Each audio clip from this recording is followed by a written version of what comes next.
Hello and welcome to season 3, episode 3, I think. Yeah, I think we've done a couple of pre-season ones. Season kicked off tonight. Dundalk UCD ended in a 1-1 draw. A little bit of a disappointment coming off the excitement of the first game of the season, but it is what it is. Here to dissect the game is two lads that were at the match tonight. We've got Gally and Donald Whiskey Hanks. He said he wasn't drinking and they've drove him to the whiskey. Yep, I'm on might call. need it after that one. But you have to do what you have to do. Well, I'll say one thing. I'll preface and say it was great to have LOI TV back with the season pass tonight, and be able to watch a game that wasn't on a quote unquote dodgy stream. Not to say that I done that last year for every game that I managed to get. It was nice to be able to give a little bit back with my season pass. But look, lads, you two were at the game. We were discussing kind of off air. It's a strange night, isn't it? It doesn't feel like the opening night of the season. Even during the match, I think Donald, me and you were kind of private messaging each other. We were talking mostly about Gally's haircut, but no, it's We're 3 stages of balls between the three of us. but it was a weird one tonight, wasn't it? It was like just the whole atmosphere felt, at least from myself watching it on telly, the whole atmosphere of the night. It didn't feel like the opening game of the season, did it? No, it felt like a preseason game. It felt like the last preseason game before the season kicks off, and I guess that's partly down to not having any away fans or very few away fans in the ground. The atmosphere just didn't seem to get going. The play was kind of slow. Like the lads never really got going. They didn't really create many chances or have any sustained periods of pressure for the first, probably the first half. So the whole thing just added to this weird atmosphere of it was just a flat game. I think the crowd kind of expected the goal. We all sort of just expected the goal was going to come and we'd win the game easily. And then, Jesus, it just never really got going. So it was pretty poor from that perspective, poor atmosphere and a poor result. So not really the best starting night. No, I suppose we were all hoping to come on here, delighted for the first win of the season. When you get the fixture list out and UCD is the first game, not that you're expecting it to be an easy one, but you're expecting probably to get 3 points. But it's become, Gally, hasn't it, a little bit of like a very Dundalk to not win the first game of the season. I think even in Vinny's previous seasons, and we haven't had the best start, and it always seems to be at Oriel as well. I think, was it last year or the year before where Sligo drew at us as well? I don't know if that was last year or maybe it was the season before that. Yeah, I think we Derry last season as well. It was a draw, 2-2 draw as well, yeah. Yeah, so I think we probably overhyped ourselves a little bit. We should probably become a little bit more accustomed that we're not going to win the first game of the season. But what was your thoughts kind of just before we kind of get into the detail of the match, Gally, just on the atmosphere and how that feeling was around Oriel Park tonight? Yeah, well, I didn't. I was just saying things off. First time in a long time, I didn't actually get a ticket for the stand. I was actually in the ground, and it just seemed like Donald said it was like a pre-season friendly. Look, I know it's first game of the season. I understand, and we talked. When the fixtures come out, I think the last podcast last year we mentioned, UCD is a great one to start at home, but you've also got that wee bit of sticky wicket. We dropped maybe 4 points against UCD last year. The atmosphere, you mentioned the atmosphere in particular, I thought it was terrible. Maybe it was just me where I was sitting. I'm just not used to sitting maybe that end of it, but I just thought the atmosphere was so flat. And for a packed stadium, I went up to, I knew the ticket that sold online. When I went to get a ticket earlier on today, there wasn't any. So I went up to the booth to get one, and there wasn't any even to get. So I kind of thought, right, it's going to be a packed crowd, bumper crowd. It just seemed to be a little. Look, I know it's not the big draw everybody's looking for. UCD would we be better off playing Rovers? Draw the first game of the season. Derry, yeah, the atmosphere definitely would have been better.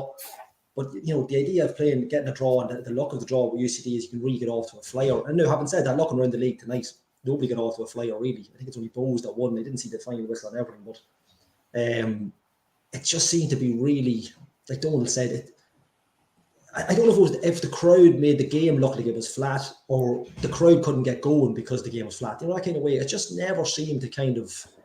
Like, for instance, like first 15 minutes of the match, and we don't want to go minute by minute, but it took UCD about 16, 17 minutes to get the ball, like to get a proper run of the ball. And when they did, I thought they were going to actually get in and score. But then after that, it was just Dundalk all the time, but there was nothing coming from it. It was like a training match. I know that's a really cliche thing to say, but atmosphere, I don't think it added to it at all. I mean, the penalty kind of woke everybody up a little bit, but then you're taken right back down to earth with the penalty and the save. Yeah, it was just one of those nights. Lucky, it's first game of the season. I mean, we can't be, I heard it, I've seen a couple of tweets and I heard people, like I would agree with Darren and me in there, like, I think one or two players are missing. I think we got some good players, but I do think we might need to strengthen a little bit. For me, look, just on the atmosphere before Steph and Chris came in, I thought it was really flat. Now, look, maybe Don was in the stand, a couple of different, but definitely where I was, I just thought it's not the season opener we needed from the crowd. And then again, look, there's nothing to go on. So it's one of those situations. The game didn't add to it, and I don't know if the crowd helped either. Yeah, no, I'd agree with that. Again, this is the first game in a long time that I've actually been able to sit and watch over 90 minutes. And it was, I thought at one point that all the volume was on the lads that were commentating on Adrian and Flano. And sometimes I like to put Flano on mute and just listen to the crowd, But I'm only saying that because Flano's usually listening in. But, it seemed dead. And then, as you say, I think when the penalty came, there was a little bit of a lift, and then UCD got on top kind of immediately after the penalty, so that it fizzled out very quickly. But I suppose, Donald, when you look kind of at the game itself, and I think again we were texting at half time, and Donald actually he never replied to this one, but it looked like a little bit of a tactical shift from what we were used to last year, where I think last year it was what we played. I know other podcasts said it, the box midfield. But today it seemed to be more of a 1-4-3-3 kind of, with the three lads playing centrally, and then I think O'Kane and Martin were trying to play kind of a little bit tighter and play off of Hooben. But a lot of the play in the first half was long ball, wasn't it? And then towards the end of the match, it was long ball, and it didn't seem to suit us. Like, our best passages of play came actually when we got the ball down and actually started playing a little bit. But I hope just looking at it with the personnel that have come into the squad this year, that this isn't going to be the trend, because at least on tonight's show, and I don't think it's going to really work, is it? Well, that was the thing in the first half, that they didn't seem to be able to pass the ball through midfield, and I don't know if it was everyone still getting used to playing with each other. Like, it's a slightly new setup and a good few new players. Like, I think it was there four debuts tonight, 4 league debuts tonight. Yeah, so in the starting lineup. So there's a lot of new lads in there, and it is the first game of the season, so you can't really expect too much. But that was the worrying part of the first half, was that they didn't really create anything through midfield. There was a lot of balls hit long.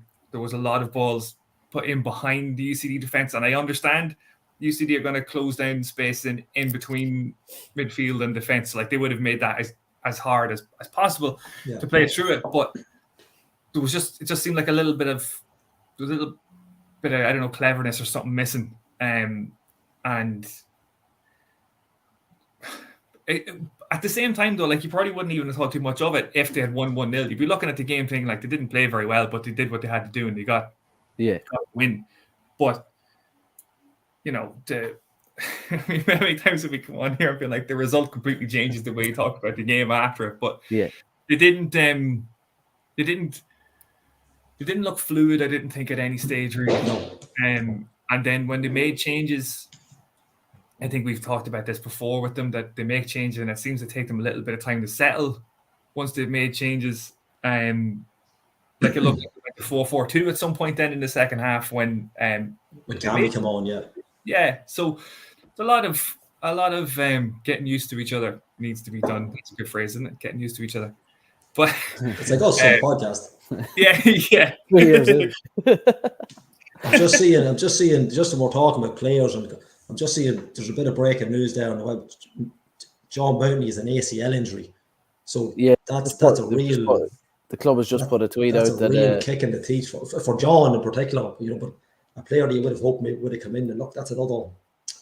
It just mad that he has no luck. I mean, he's no luck but bad luck after it. Really hasn't. But that's just coming up on the Dundalk page there at the minute. Sorry, Don, I got across out. No, you're fine. You're fine. It's But actually yeah. that like, the John Mighton thing highlights something that obviously, regardless of what happened tonight, Gavin was saying to us like there's a possibility of a couple more players coming in. We're very light fullback again. Like we started last season light at fullback, and we're starting this season light at fullback. So that is there's a couple of areas on the field where if you lost someone, you're like, well, there's a couple of players there to take spots. But fullback's been a problem for 2 years now with numbers. Yeah, well, Ainsley's not a fullback, is he? And he played there tonight. I actually thought he had a decent game at left full, but you can tell that it's not his position. You know, he got the cross in, I think, for the goal as well, for Martin's goal. So overall, I think he had a good performance. But we'll probably talk a little bit more about Mountney's that news that just broke about John Mountney later on in the show. But Gally, I suppose, you kind of alluded to it a few minutes ago. And I suppose before we even move on, if anybody wants to win, we don't have the ticker. Gally doesn't know how to work as the producer tonight. I'll try and find him. I'll probably shut the whole podcast. Chris Clark, if you're listening, get on as quick as we can so we can put the tracker down the bottom. But stick up the last results you have there, Gally. It doesn't matter.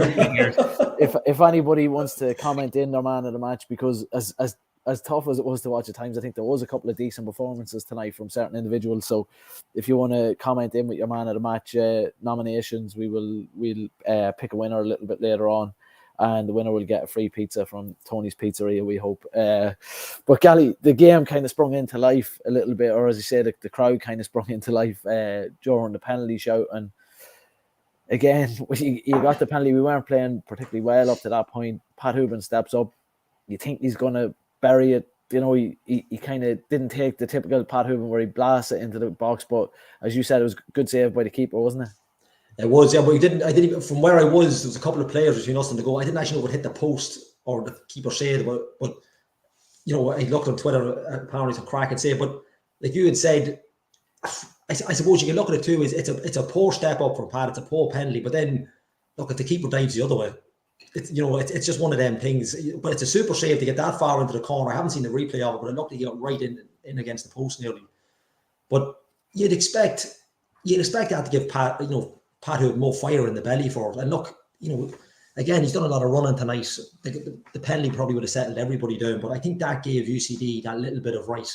Let's not make this mistake again. But because for me, like Donald had mentioned, like the UCD, like I actually thought Jack Keenan, it's number 6 for UCD, had an excellent match. But apart from him, the other centre half, whose name escaped me, they were easy to get in behind, but we just didn't seem to penetrate. We just didn't seem to work the centre halves as much as we should have. Like for all the ball that we had, like I've said it a million times, ball possession is nothing. If you can't break lads down, forget it. And then you get hit with the sucker punch later on at the free kick, and we'll get into that. But like you had also mentioned, we probably could have a 2 or 3 on another night. And it's, look, we can put it down to first game of the season at Oriel Park. Look, these lads are going to take a couple of weeks. They've had 4 pre-season matches, is it? It's going to take a few weeks.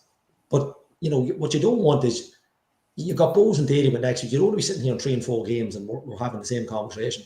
You take a draw most games at the start of the season, but when you're playing the likes of UCD, who stayed in the league skin of their teeth. If you came to that game tonight and having never seen the game, you wouldn't know who's supposedly at a bigger club. It just seemed to be, I won't say it's a bad night at the office, but we'll put it down to first game of the season. That's all you can put it down to. It's going to take I was going to say it's going to take a couple of weeks. It shouldn't take a couple of weeks. We should be raring to go next week. Dalymount should suit them. I think Dalymount Park should suit that Dundalk team, the way they play the ball. But, attacking Divine Bowes tonight have beaten Cork. And yeah, look, it's one of them games that you just hope you don't regret. First round of games are over and you're regretting it. Like the only thing is other games have kind of gone our way tonight. I mean, gone our way. It's the first game of the season. But we haven't, nobody's run away with anything. Nobody's, battered someone that makes us look like absolute hams. But look, I think we did that ourselves. Yeah, like Donald had said as well. I think Donald had said, if you take a draw against anybody in the league at Oriel Park first game of the season, but I think it's just tonight. It's a long pre-season that Gav mentioned last night. You wanted to really kickstart a bumper crowd. They had a nice tribute to Roy Mackin as well, and it was a real, it could have been a really good night. But look, it's fucking UCD again. What time are we? I can say caution, can I? Yeah, 10 to 11. It's just UCD again, isn't it? Like I said to somebody in the crowd, Mark, met him tonight. He was there. He was talking to the podcast, and the Bray we had from years ago. Bray used to do the same to us, and it's just at least they're out of the way. You know, we don't have to see UCD there for a lot of weeks. You know, that's at least they're out of the way. We're back to proper teams till next week. But yeah, look, it's you know, it's even debatable. Like we're saying here, I was thinking to myself, you know, the game kind of took a while to get going. By standards of last season, the game never got going, really. I mean, when you compare to some of the games we can play, and the worrying thing now is because we've got, like Donald said, 4 players who've made their debuts tonight, you don't want to criticise them, heavily criticise them. You know, Gavin had talked with some of the players last night, and they're playing out of position. Maybe we might need tonight with that news as well. So, like, you know, look at. I'm just going to put the tagline on this when we share it. It's just first game out of the way. That's it. It's just one of those nights. And I mean, the worrying thing is we're sitting here in a couple of weeks and we're still having the same conversation. That's, you know, that's where I'll probably have to say, Chris, I'm going to leave the podcast and go somewhere else. Gally, that's fair play. You managed to get 5 minutes out asking you a question about Hubin's penalty, and you didn't really talk about Hubin's penalty at all. So fair play to you on that one. But no, I just want to say, like, you know, just talking about Hubin, and you mentioned how, you know, he probably was a little bit quiet tonight. I think Donald, you know, we discussed at length last year about how his role kind of has changed under Stevie, where he's not playing on the last shoulder that he was. And like, I'm probably going to talk because I had the luxury of watching it on telly and seeing replays and that by playing that more direct, long style of football, when Hubin is dropping deep, there's no one actually, when you go to play it long, there's no one to get to it. And I think there was probably, for me, I don't think the team knew how they wanted to play. As I say, whenever we got the ball down on the ground and played in attacking areas, we actually done all right, you know, until maybe that final ball. But I think we actually done all right. But more often than not, the ball from the back line was over the top, and there was nobody really to get on the end of it because Hubin was chasing at that stage, wasn't he? Yeah, and a lot of them seem to be aimed, like, I don't know, a lot of them seem to come from the right-hand side of the defence to the left side, like there were diagonal balls. So a lot of them seem to be coming towards Ryan O'Kane, and you'd be thinking, like, for all the things that Ryan O'Kane's good at, I wouldn't have thought trying to beat somebody in the air constantly and win flick-ons, you know, that wouldn't be what I thought he'd be really good at. But you think, like, the goal came from doing the opposite of that. Like, the goal came from getting the ball down and moving through, like Andy Boyle going on a run rather than trying to hit somebody. And I know it's probably a case of, like, he probably had nowhere else to go. He probably had no ball on, that he was just like, I'll just take off and just start running. And played a nice ball out to Louis, and they got the goal from it. But it was just, there wasn't enough of that. There wasn't enough of moving through the areas of the field. It was just, it looked like the avenues were blocked off in front of them. So we'll just chip it up to Pat, or we'll chip it up to whoever, because John Martin's really good in the air as well. So, but look, it just didn't. I just didn't feel like it ever really got going the way they were playing. Like, I'm struggling to think of, like, maybe I've just my head's completely gone. But was there any, like, really, really good chances in the first half that they created? Like, I know the goal obviously was well worked, but apart from attempting the Veghorst free kick to get the penalty, I didn't know. Like, maybe I am. Can you tell me if there was other chances I've completely forgotten? I think there was half chance. Really.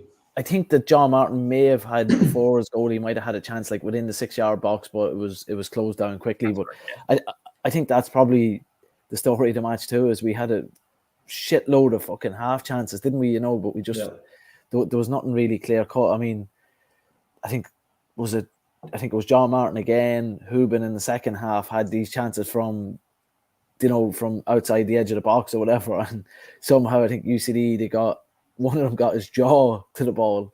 There was calls for a handball in the second half. One of them, I think, got his fucking balls to the ball at one stage. You know what I mean? I just think that the UCD players got in the way of chances that it looked to me like Pat Hubin's probably not going to strike a ball better than he did during that chance, and it just happened to bounce off some lad's jaw inside the box. You know what I mean? But it was one of those games where it just seemed like it was half chances. But it's funny you mentioned the free kick.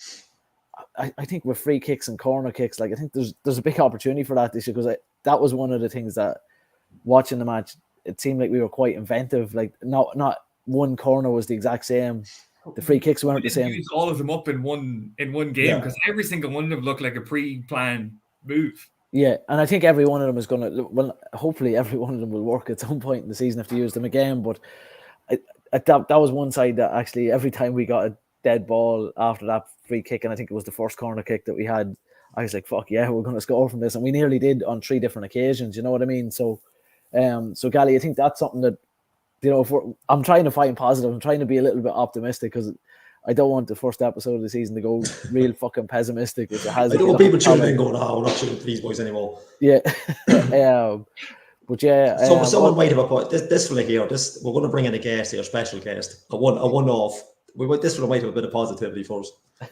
First of all, can I get negative on Chris? There was one stage in the second half, I think, when Keith Ward and someone came on, and you kept the camera on the dugout of Padge and Liam Burns for about 90 seconds while the play was actually going on. So I'm not happy with that with my subscription to LOI TV, Chris. Well, you know where you put your complaints, don't you?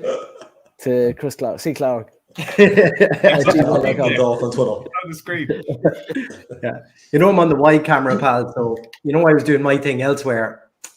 It's up to the director to choose to pick me. I'm a bit disappointed too that Flano didn't mention you. Were you up in the gantry with them? Yeah. At one stage he said, "Oh, I was talking to the cameraman at half time." And I thought that was a bit poor form by Flano. You're beneath everybody now, Chris. That's what it is. Yeah, I am the cameraman in inverted commas. Yeah, so I was very disappointed. I was surprised. Do you know what I was surprised at? The amount of praise you've given though for LOI TV so far, Pingu. I know, it was good tonight. It was good tonight. Well, I'm in a new house. I've got new Wi-Fi, so it's actually working. But Chris, look, we've been chatting about the game.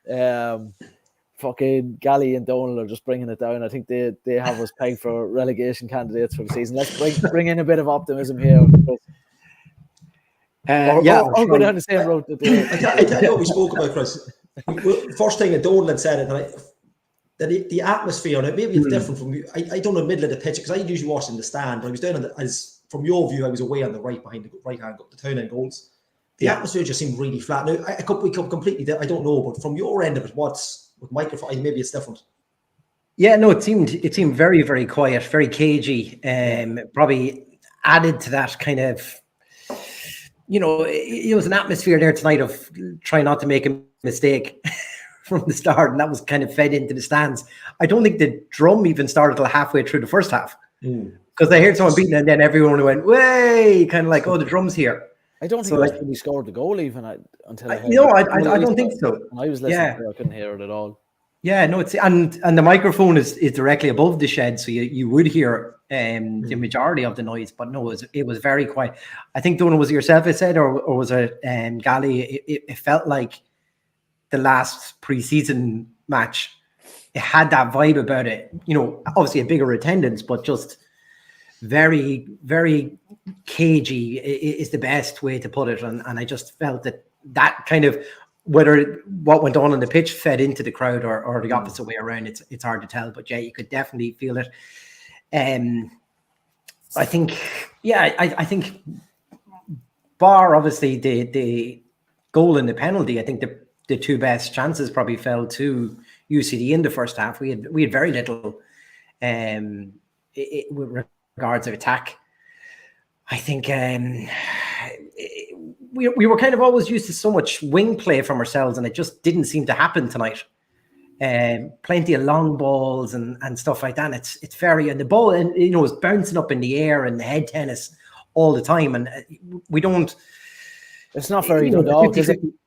What's that? It's not very Dundalk to play that way. No, it's not. It's definitely not what we're used to. Do you put that down to first game of the season, some new players betting in? It's hard to know.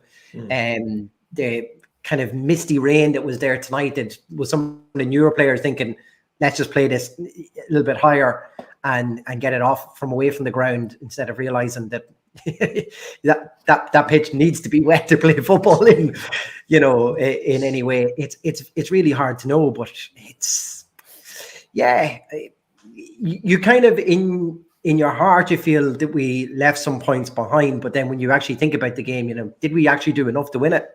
Probably not. No, Probably not. no. Like, I interviewed Andy Myler there at the end, and he was delighted. And at the same time, he was like, "Well, we were the team at the very end pushing to maybe take all three." To be fair, when I was talking to Flano, and see, I'll name check him. And no commentator, is it?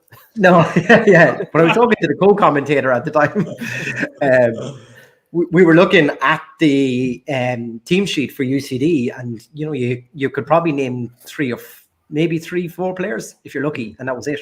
So they also come with that unknown element as well. Yeah. That somehow they've managed to do this rebuild each time their best players are taken away from them.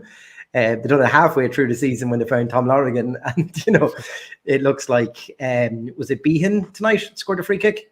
Kieran Behan, was it? Oh, I don't have the name actually. They're number 10. I think it's Kieran Behan. I was too busy waxing lyrical about their centre half. I thought he was excellent. I thought he was. I thought he was decent. He was decent tonight. Kind of run at everything and took the free kick very, very well. Yeah. Very, very well. And that's the thing. I don't think we even done enough to really end the game. Like, when you get a penalty opportunity, like I'm sure you have talked about, you got to score it. You got to take those chances. Great save from the keeper, you could say as well. But we really, the first game of the season, you get a penalty at home against UCD, you got to put it away and then take the game with a scruff of the neck and really kick on. Because then if we get the second goal, you're in complete control of the match then at that stage, you would have thought. And for the unknown element, and then for UCD, you would say some of those players may not be used to being in that sort of a situation. How do you get back? I think, actually, if I remember correctly, I think Andy Myler said that Kieran Behan, he let him play Leinster Senior League last year. So he would get a bit of senior football, and has brought him in this year because he obviously they needed the bodies to come in there. So, like, if that is the case, what a debut in the Electricity League for him, but it just goes to show that it's a smart move. When things were up against it, maybe last year it would have been easy to recall him and get him in to play there, but that chose to be the right call for them. And it's disappointed. It's good not to get a defeat. Don't get me wrong, and I think that bogey team UCD thing has continued for another season. We thought that was done, and we thought that might just be something in the bowl or something like that. But no, it's followed us to Oriel Park this season. Great. And look, the other thing, pre-match, Pingu, you would have heard on the stream, Skip saying by Wednesday he's hoping to have a few bodies in. Yeah.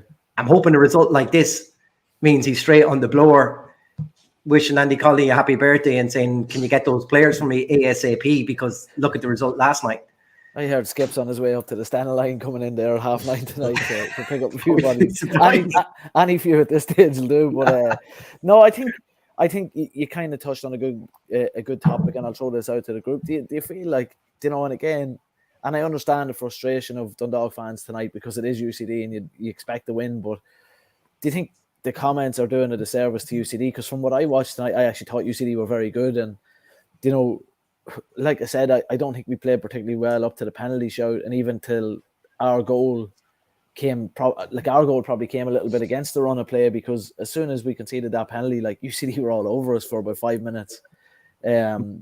Up until not long before we scored the goal. And even in the second half, they had spells.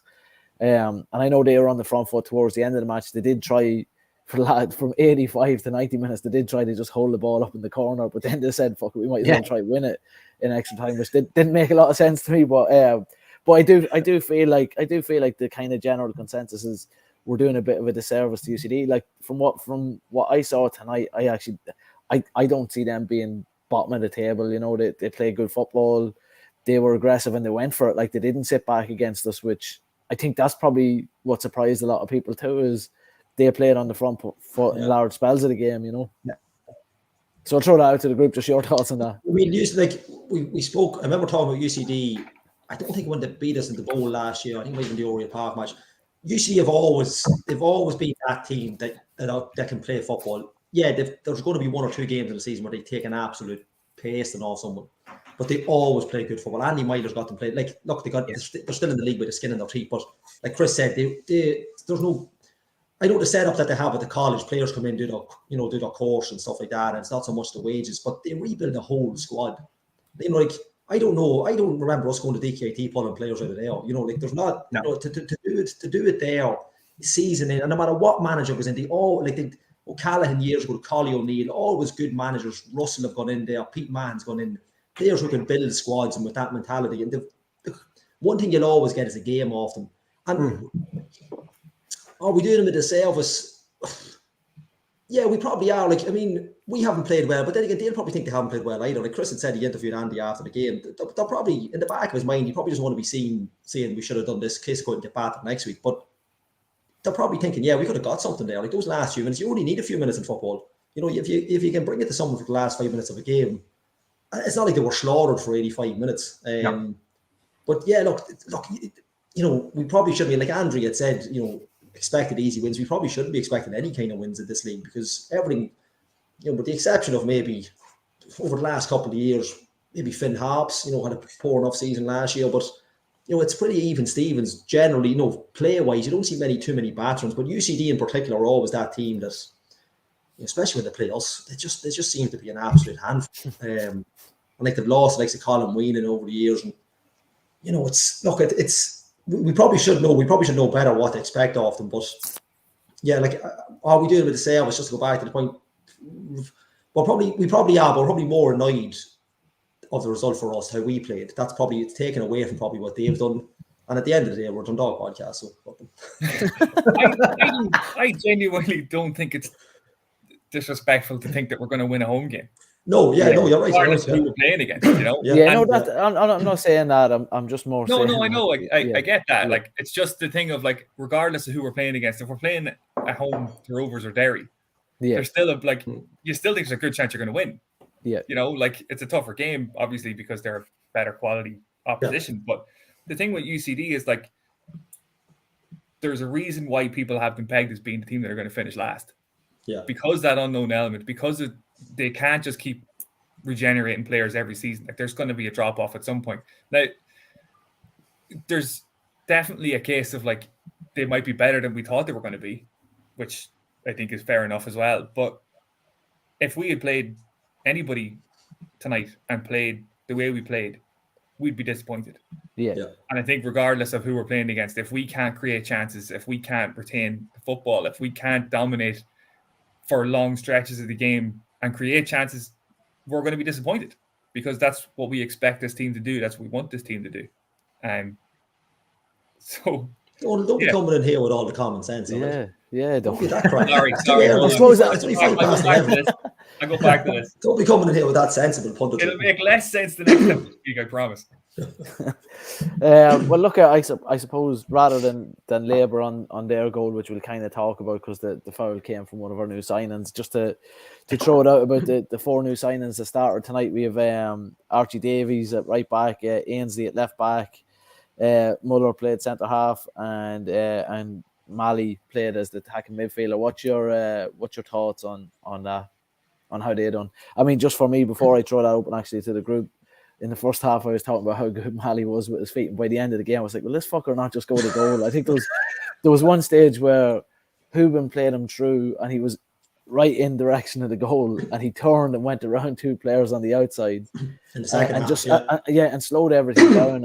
And again, me and Donald in our private chat at halftime, Donald was saying like the whole stand was getting pissed off at him, and by the end of the match I fully understood why. And I think there's a good player there, but he's very casual, I suppose is the best way to say it. But I thought Davies done well. I thought Ainsley, who's not a left back, put in a decent performance. But Chris, seeing as you're typing there vigorously, you're probably typing in the group chat to give us a bit of abuse. But we'll go to you and catch you on the hop here.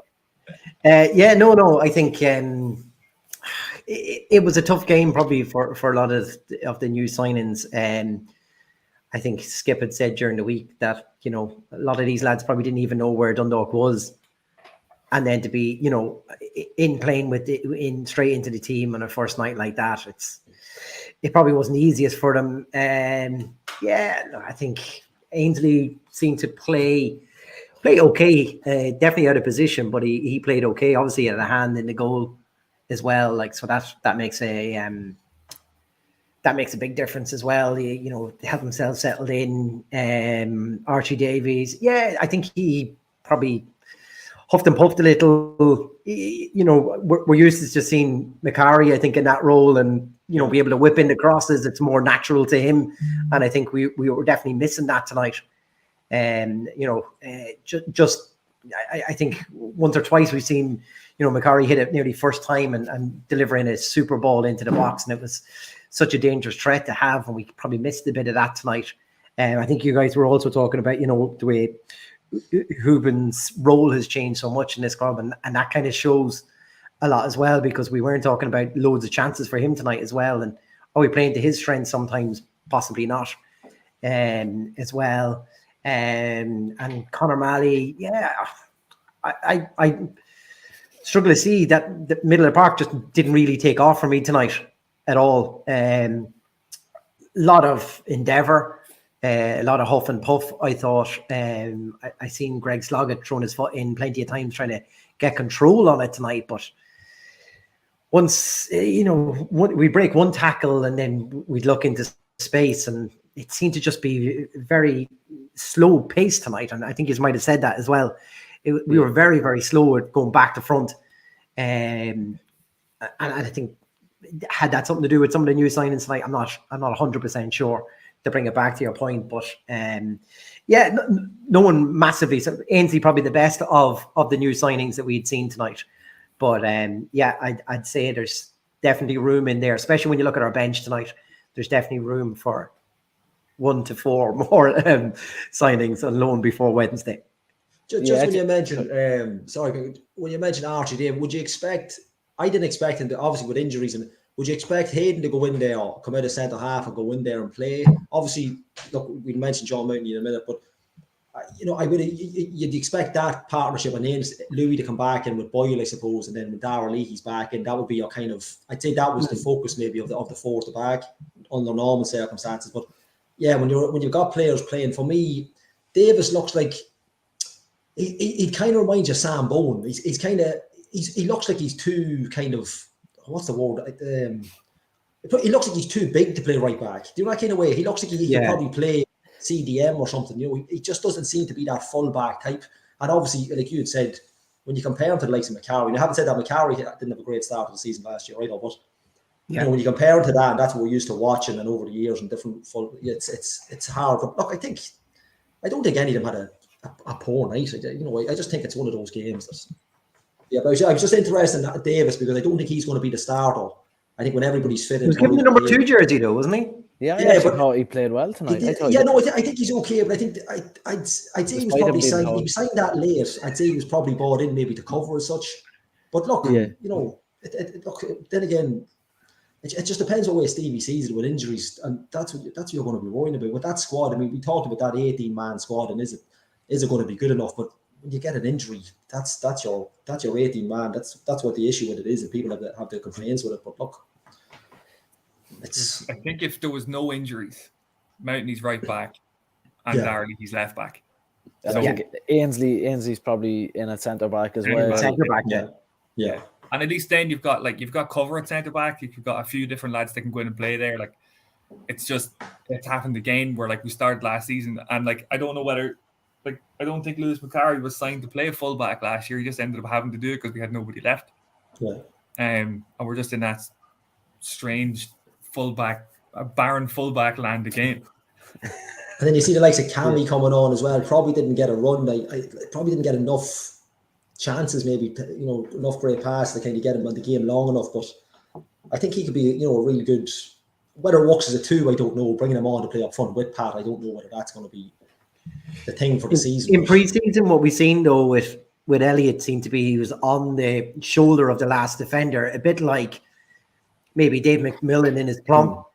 That, you know, he wants to play there. He wants to try to break the offside trap. And, you know, we seen he did score a goal like that against Wexford. And then he, you know, I think it was the first one for O'Kane. The keeper saved it and it came back out to Ryan and he put it in the net. So he's really that sort of a player. But yeah, it'll probably pick and choose. Tonight probably you weren't going to see the best of him. as you know, was probably plenty of high balls over the top and stuff like that towards, I think, a bent ball around the defense for something like that for him to get to run onto is probably more his game, I would say, or something in around the 6-yard box. So we just didn't get a chance to really see that or really create enough chances to see anything tonight, really. Yeah, it'll be interesting to see how they settle in, isn't it? You know, as the kind of next couple of weeks progresses, because by the look of things, I'd say that we're probably going to be short on options again, unless Skip can pull forward. Well, that's it. If you even look at the comments on the page tonight, there's a team, you know, where I don't think people are just looking at the result and saying, "Oh, we need different players." I think there is that kind of, you want for maybe 3 or 4. Whether we get 4, I'd be very surprised if we get 4, but 2 or 3 players to cover that kind of that setback, and it'll be interesting to see what happens. I think it's Gab said Wednesday. Is that the? Yeah. Skip said as well. Wednesday is obviously the deadline for loans. Yeah, it's where they go, really. It's where you're going to find. What positions do we need? Like, we'll probably get texts in on this as well. Like, what positions? If you could say we've got 4 loan signings to bring in, what's the positions that we need covering?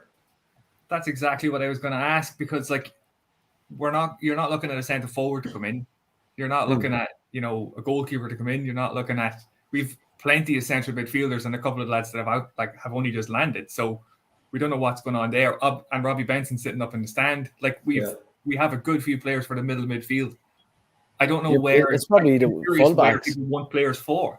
Fullbacks probably are that, because if I'd say if the likes of Ainsley does what he can do tonight, in the middle of the park, it gets us back to playing, like as we said earlier on, about the change in tactics were probably based off the personnel and the ability of the personnel that were on the pitch tonight. And a lot of the bad play that we talked about started from that long ball, which started from the back, which started from these players that are being played out of position or maybe wouldn't be first choice. So I think it maybe getting a couple of fullbacks in that will settle that back line down, because I don't think we're terrible going forward. I just think the game plan to get the ball forward was terrible tonight. So hopefully that would be kind of where you'd be looking. And personally, I would just like to see, based off his performance tonight, I would like to see how Ainsley does in the middle alongside Boyler. I think it could be good to have a ball playing centre back in there. I think I take on what if what Donald said there about the centre forward. If they're looking to play John Martin at right, I know Dickie Kelly would probably get the nod. Well, we don't know, but there might be room there for either another winger or a striker. Depending on what we're thinking with John. John Martin really can play, like we've seen him. He had an excellent game tonight. He can play right across, and you don't. I don't know if they're going to be overly reliant on Ryan O'Kane. You don't want to be over reliant for the 90 minutes of every week. But it'd be interesting to see if he might bring in a different type of centre forward. Or I don't really know. It's a strange, like you say, midfield, the central midfield area is packed out. So it is full back. I definitely agree with, but I think a right winger or another striker could be something. Yeah, especially with Dickie's injury, injuries and that, because he came on tonight and he hasn't played a game in pre-season, but he looked rapid when he came on. So that's another thing again. Like I'm going to be harping on about the game plan the whole time, but when you look at the game plan tonight, I mean, for me, I don't know if Mike Tracy was watching the game, was looking back at the stands during the match tonight. But for me, Ryan O'Kane didn't have his best game in a Dundalk jersey tonight. He was also, though, he was still part of probably 2 of our best attacking chances that we didn't make. I think it was one long ball from a goal kick from Nathan Shepherd in the second half that went straight over the heads of everybody, and he nearly got on the end of it. Yeah. One near the end of it, I think it was on the 41st minute. Just when I texted the whole tell him, I thought that it was shite. He almost went and scored. So, so I'm just going to say the players are shite from now on, and they'll start having good games. But it all goes back to the tactics that the team is putting out there. And I think if we are going 4-3-3 with the likes of Hubin playing the two wingers in, you're probably looking at Dickie Kelly on the right and Ryan O'Kane on the left, because they've got pace to ball. But after tonight, and I know we'll talk about man of the match in a little bit, but John Martin tonight is the revelation for me, because he looked like a player with a point to prove tonight. When we talk about players kind of setting the tone, he looks like a player that he doesn't want to be sitting on the bench. He wants to be starting. Even before he scored the goal, like he just seemed to be everywhere on a lot of our attacking chances in the second half. As I say, I think he had the shot that hit one of the fucking UCD players in the balls. I don't think he had the one that hit your man in the jaw, but he just wanted to get on the ball. He wanted to make stuff happen. And if any player, I was a little bit disappointed when he went off, because for me, if any player was actually going to win us the match tonight, I thought it was him out of everyone that was on the pitch. So again, looking at kind of trying to be positive a little bit tonight, I think John Martin's performance for me, and now we're going to start getting loads of messages with John Martin man the match to win a pizza.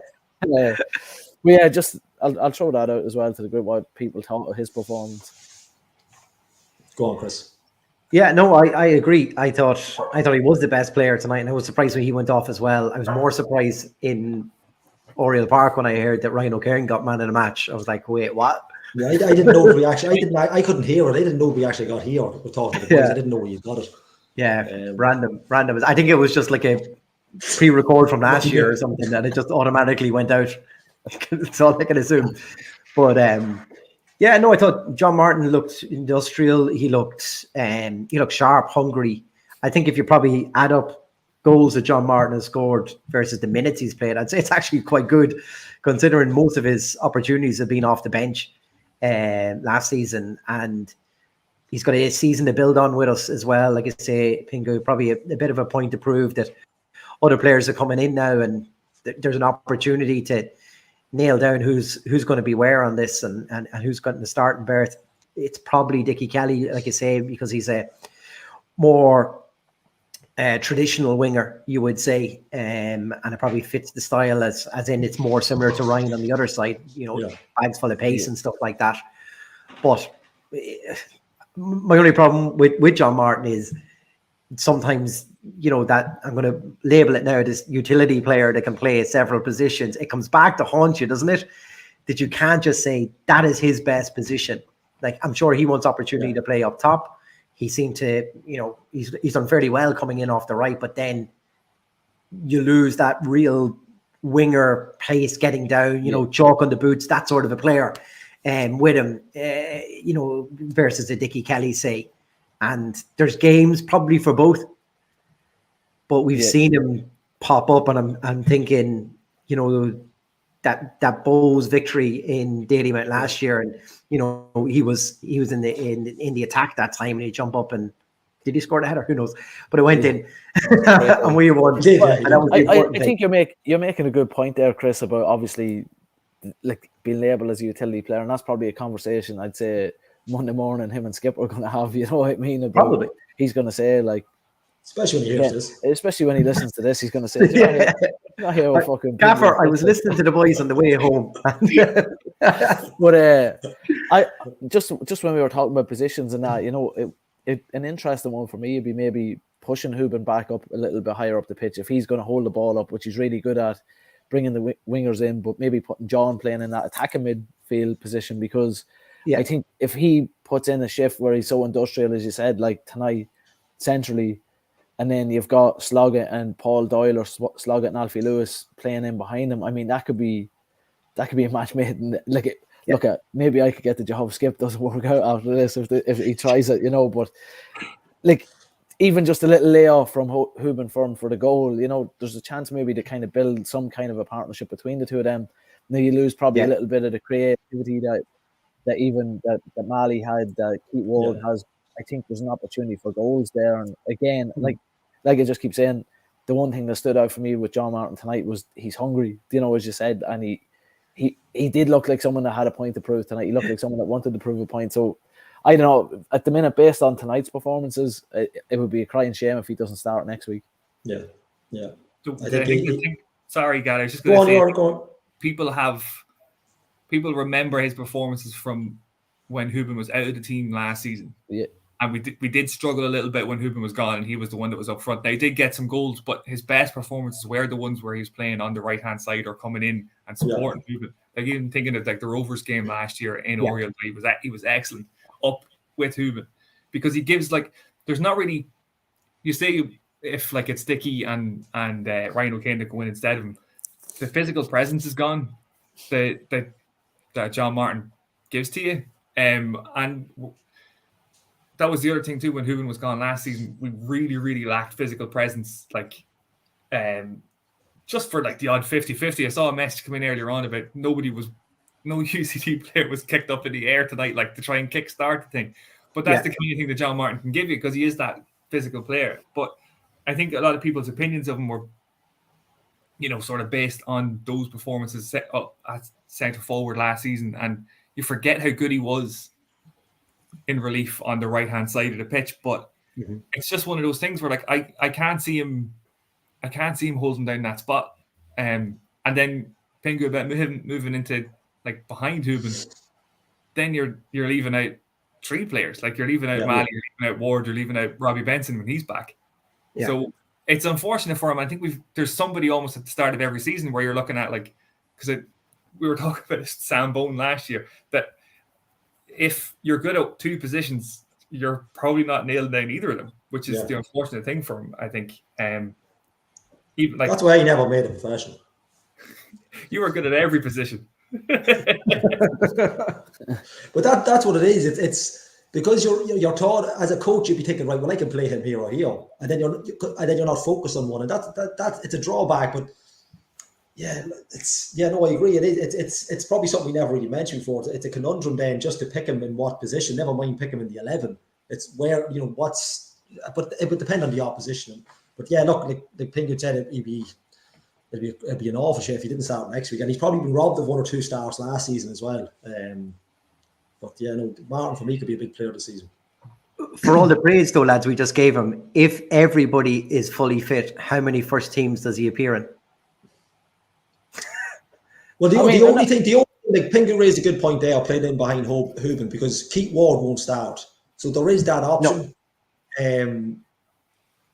And unless we sign players of that ilk in the next couple of days, but could it be? If you get a player in that's better, that's fine. But how many are going to get? There's Scrubs in the mid. Big Mike. I just texted Scrubs and asked how the fuck did he pick Ryan O'Kane as man of the match.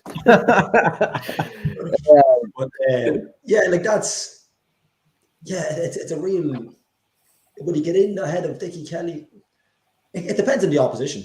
That's what I think as well. Yeah, it depends on the fullbacks you're coming up. Like there was that famous game where O'Kane was thrown in against Rovers and it just didn't work. Like 2 seasons ago, I remember Steph going on.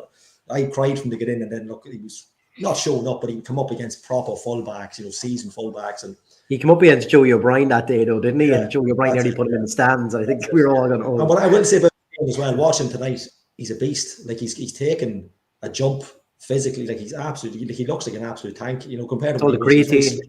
He's on the crate, he's on that Glanville stuff, that on nutrition. But it's an interesting question where John Martin would fit, but he hasn't done himself. Like it'd be a very raw deal if he doesn't play next week. Very harsh decision. Well, I think, as I say, I think this is food for thought for Stevie now, because there is players, like Conor Malley.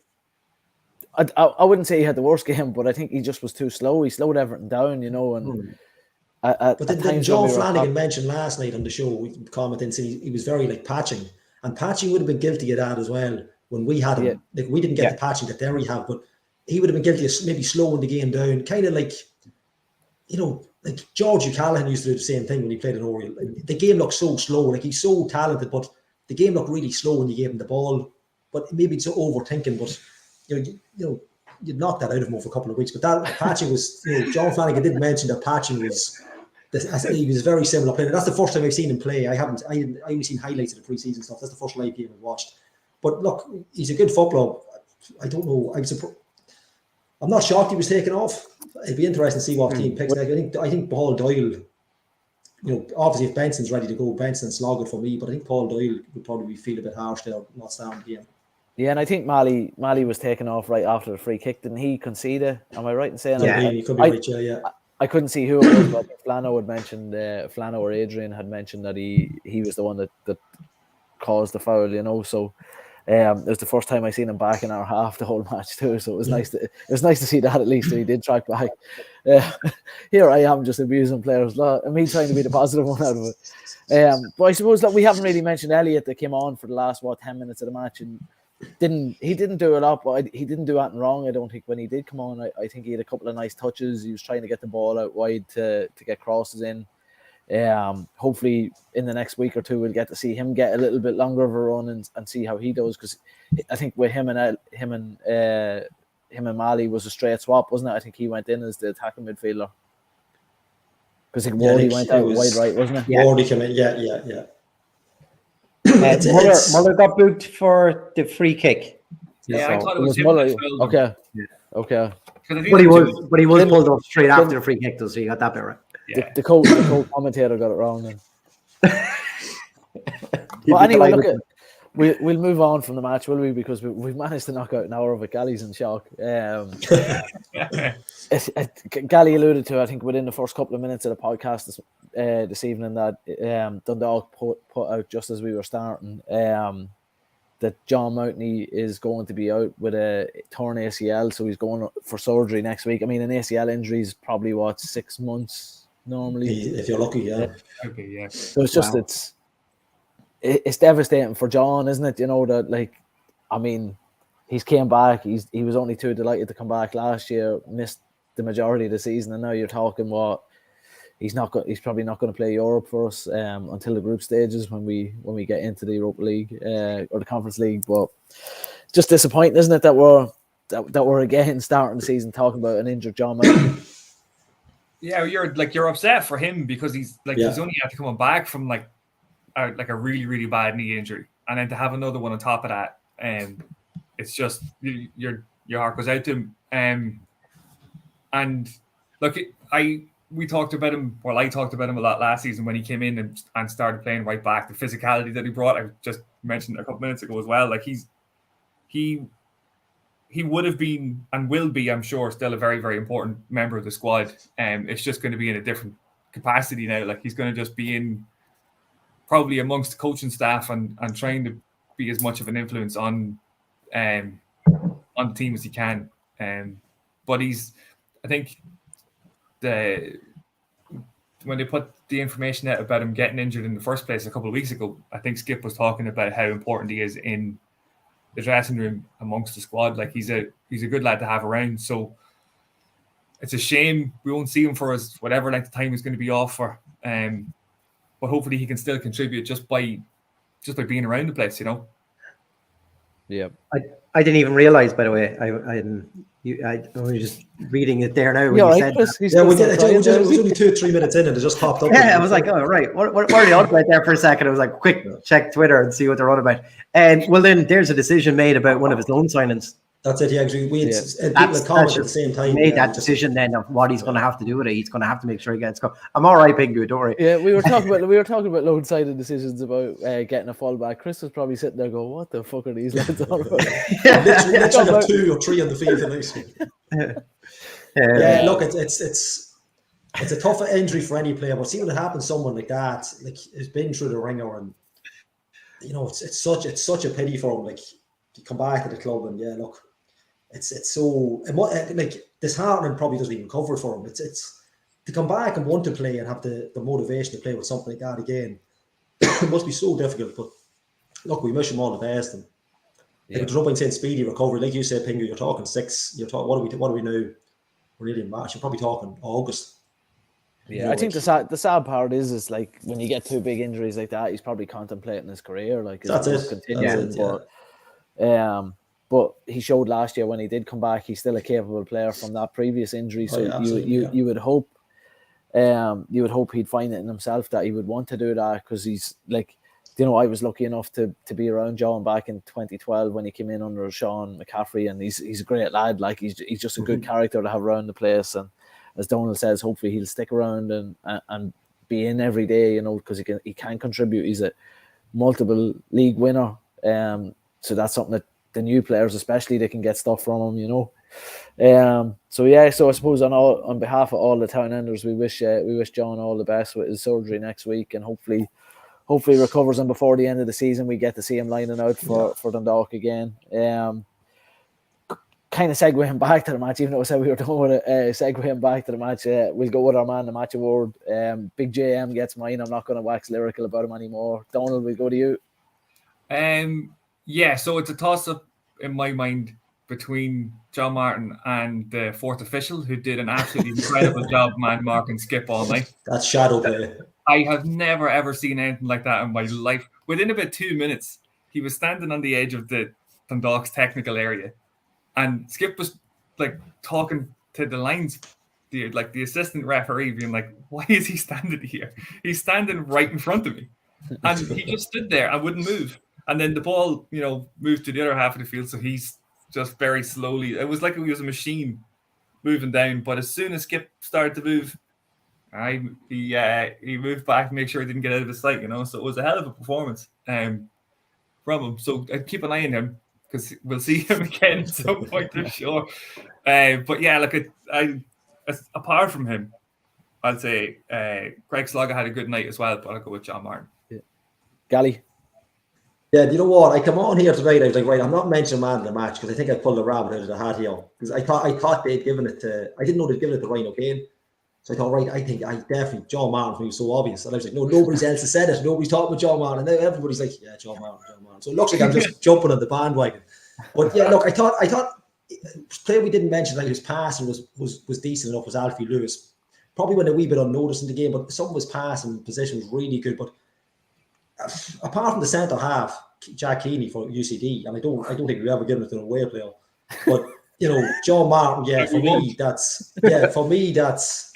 I'm not saying it's an obvious one given the game, but I thought he was excellent. And like you say, I think Pingood said it'd be a travesty if he's not selected next week. It'd be really, really tough on him. But yeah, excellent tonight. Exactly what you're looking for. Like Donald was saying, the problem is Stevie's going to be thinking, right, do I play this fella outright? Do I get him up front? What am I going to do? But yeah, look, I thought he had an excellent game. Not his best by any stretch, but for what we had tonight, yeah, I thought he put in a great shift. Yeah, John Martin. Chris? Yeah, so I'm just checking Twitter to see if there's any other breaking news for me that I was unaware of. No, I'm the same. I would go with John Martin. Definitely head and shoulders above everyone else there tonight. Really good performance, very committed. That's what you want to see on the opening day as well, is someone take that opportunity. When Hooben stopped the ball, when the cross came over and he was onto it like a flash. And I think the one thing we didn't mention with him and his game is that arrival into the box. Like, we talked about his headers and stuff he's done before, but that's his real, a real string to his bow.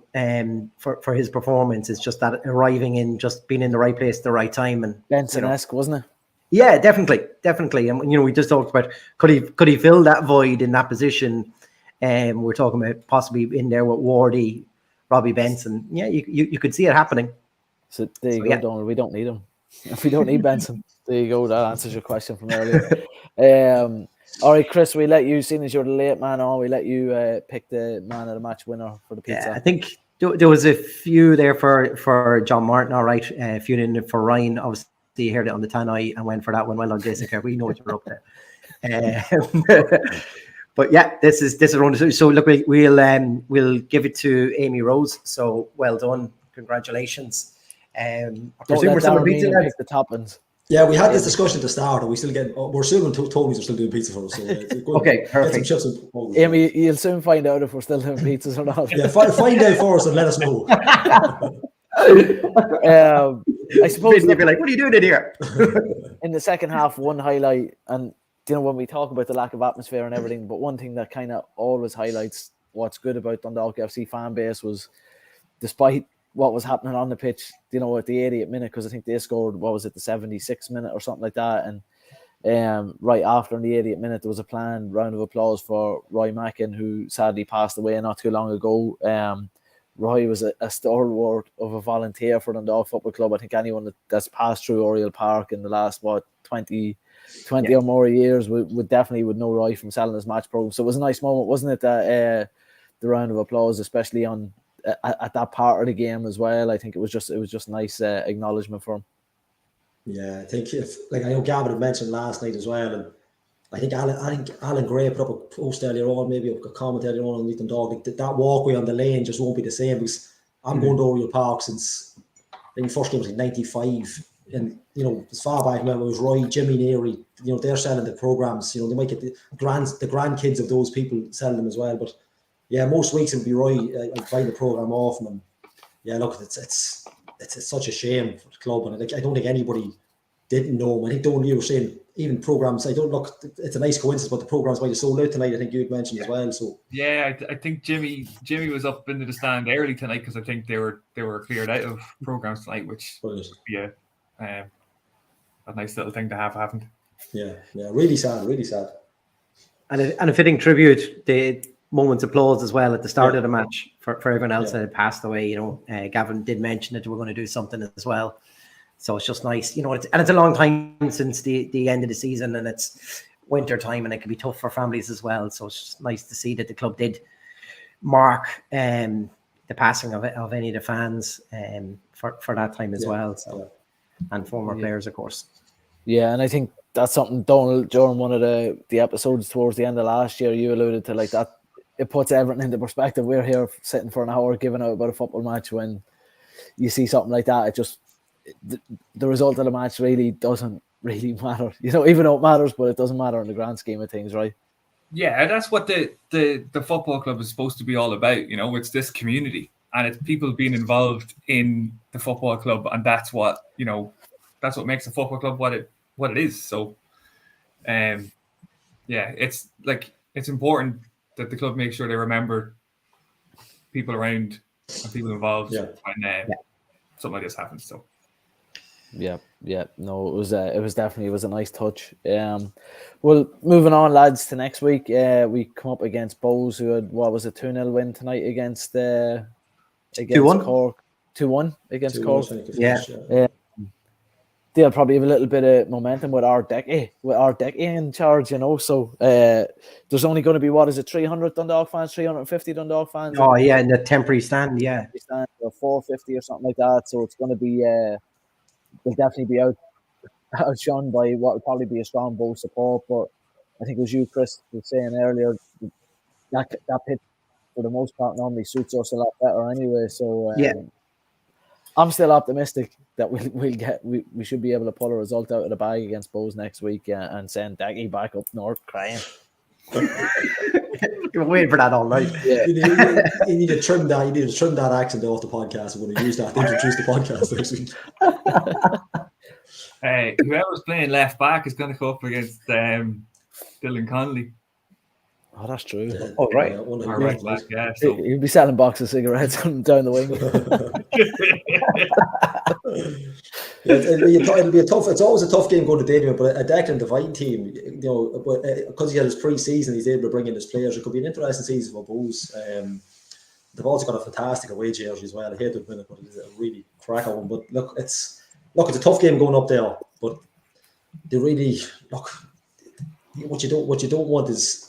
The atmosphere should be better than tonight because it is our first away game of the season. But I think the pitch in particular could really, really suit the lads. Provided they're not going, like Donal had said, diagonal long balls from the right to left to Ryan O'Kane all night. But like Ryan O'Kane should be he should find a little bit more space. It shouldn't feel as tight in the pitch room. So yeah, look, I mean, a positive result. After tonight, if we had won tonight, even a scrape the 1-0 awful victory. A positive result would have been a decent score draw next week, but now you're really looking for the win. The boys want to put that right tonight after tonight's match. So yeah, looking forward to it. Yeah, look, I think we have come out with Eddie Daler for the past while with a half decent result as well. So we have that little momentum. I think the fans are going to be behind the dugouts now. Is that where that temporary stand is? So that'll be something a bit different. It's kind of where the car park was. Yeah.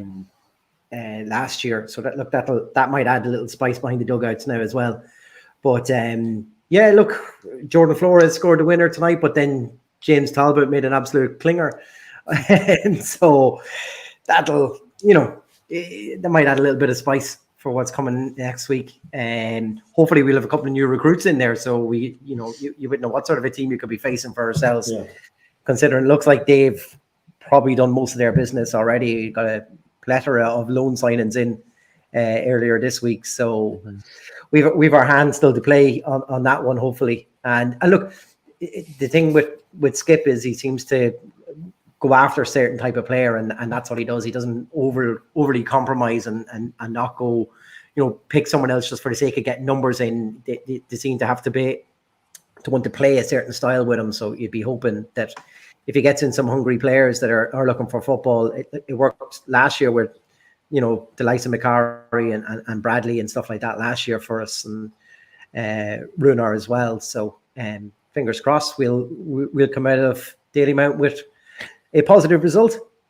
Yeah, it's going to be interesting too to actually see how the camera work is, because I think the TV gantry is torn down now as well, isn't it? Yeah, we're back on the Pixelot camera, I think. Oh, is it? Yeah. Right. Okay. Can't wait. Yeah. Wasn't for it. Thanks a lot, Dan Lambert. Yeah. It's made with compostable camera lenses, so it'll be interesting to see that. But no, I think, look, lads, this has been a very entertaining first episode. Just before we go, I just put up that from Frank Carolyn as well, just about the supporters club. I did spot it earlier, but I didn't want to throw it in the middle of us talking about fullbacks and injuries that Chris didn't know about. So just that's the meetings happening. I think it's, what is there a date there? February 28th. When is that? What day are we? It's a Tuesday. Tuesday week, is it? Yeah. The one thing I would ask the lads in the 1903 as a support overseas, I'll actually be flying. I'll be landing back in Chicago because I'm flying home Sunday.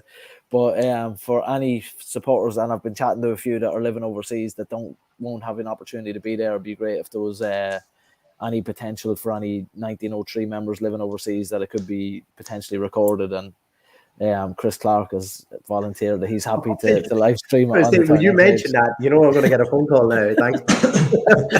that's why I done it, because you were late getting on. But no, I think this has been a good opening episode, bit of crack, lads. I just want to say, actually, due to the fact that I'm going to be home next week, on Saturday the 25th, there's a charity match down in Cavan.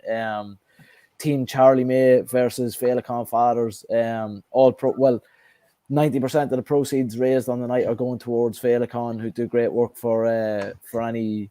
I just saw Frank's going to ring you, but 90% of the proceeds are going to go towards Féileacán, who do great work for bereaved parents who've lost babies or lost infants. So a really, really good charity. Some friends involved with Dundalk FC actually sponsored the Team Charlie kit, and it's going to have the Harry Taft Mental Health and Wellness Initiative logo on the front of it. You might have seen it online this week. So 10% of any money raised from the raffle, I'm actually myself and Emily are going to donate it back into the Harry Taft Mental Health and Wellness Initiative to see about potentially doing some kind of workshop or something for parents in the Dundalk area who've unfortunately experienced loss like we have. So just wanted to throw that out there. There's raffle tickets on sale. If you want to message even the lads on the Town End page, they can pass on your information to me, and we can get raffle tickets to €5 pop. Some good prizes, including if anyone in Dundalk wants to stay in the Crown Plaza, there's a great prize. You can stay in the Crown Plaza and get some dinner. We've tickets. If you don't win it, then you have to pay your bill. Yeah, exactly.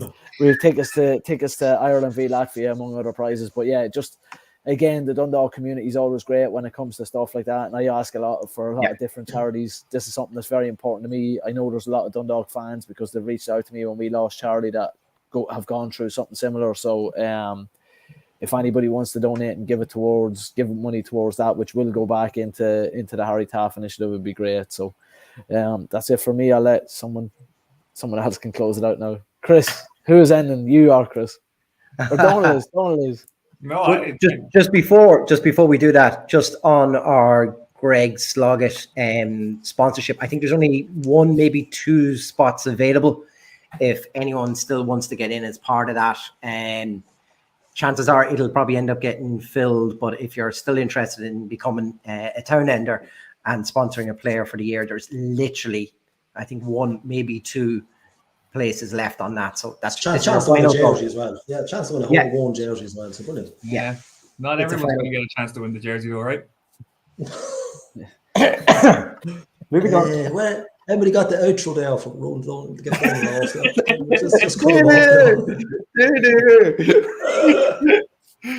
We'd have to bring him back in the wheel at some stage. We'll let you win something. We'll get you cinema tickets. Right, I can finish it out, lads. I just thought of something.